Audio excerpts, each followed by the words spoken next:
নড়াইলের নড়াগতি থানার জয়নগরে শ্বশুরবাড়ি থেকে নিজ বাড়ি ফেরার পথে ট্রলির সঙ্গে মুখোমুখি সংঘর্ষে মোটরসাইকেলে আরোহী এক যুবক নিহত হয়েছেন। রিপোর্টার মোহাম্মদ আব্দুর রহিম, নড়াইল প্রতিনিধি। নিহত যুবকের নাম আজিজুর রহমান, ৩৫। তিনি পানিপাড়া গ্রামের ইবাদত মোল্লার ছেলে এবং সদ্যবিবাহিত এক সৌদি প্রবাসী ছিলেন। দুর্ঘটনাটি ঘটেছে সোমবার ১৬ জুন দুপুর ১টার দিকে জয়নগর আঞ্চলিক সড়কের বাবলুর বাড়ির পাশে।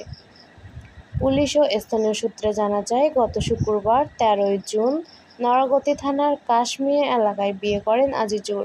তিনি ১ মাস আগে সৌদি আরব থেকে দেশে ফেরেন। বিয়ের পর সোমবার দুপুরে শ্বশুরবাড়ি কাশমিয়া থেকে মোটরসাইকেলে নিজ গ্রাম পানিসারার উদ্দেশ্যে রওনা দেন। পথে জয়নগরে বাবলুর বাড়ির কাছে পৌঁছালে বিপরীত দিক থেকে আসা একটি ট্রলির সাথে তার মোটরসাইকেলের মুখোমুখি সংঘর্ষ হয়। এতে ঘটনাস্থলেই তিনি প্রাণ হারান। খবর পেয়ে নড়াগতি থানা পুলিশ ঘটনাস্থলে পৌঁছে মরদেহ উদ্ধার করে এবং দুর্ঘটনায় ব্যবহৃত ট্রলিটি জব্দ করে। তবে চালক পালিয়ে গেছে। নড়াগতি থানার ভারপ্রাপ্ত কর্মকর্তা ওসি মোহাম্মদ আশিকুর রহমান বলেন, সড়ক দুর্ঘটনায় আজিজুর রহমান নিহত হয়েছেন। ঘাতক ট্রলিটি জব্দ করা হয়েছে। চালককে আটকের চেষ্টা চলছে।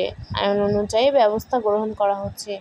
স্থানীয় এলাকাবাসী জানায়, জয়নগর আঞ্চলিক সড়কের ট্রলি চলাফেরা তদারকি না থাকায় প্রায় দুর্ঘটনা ঘটছে। তারা দ্রুত ওই সড়কে ট্রলি চলাচলের নিয়ম শৃঙ্খলা নিশ্চিত করার দাবি জানিয়েছে। সাথে আছি সাদিয়া, দৈনিক সাতক্ষীরা দিগন্ত।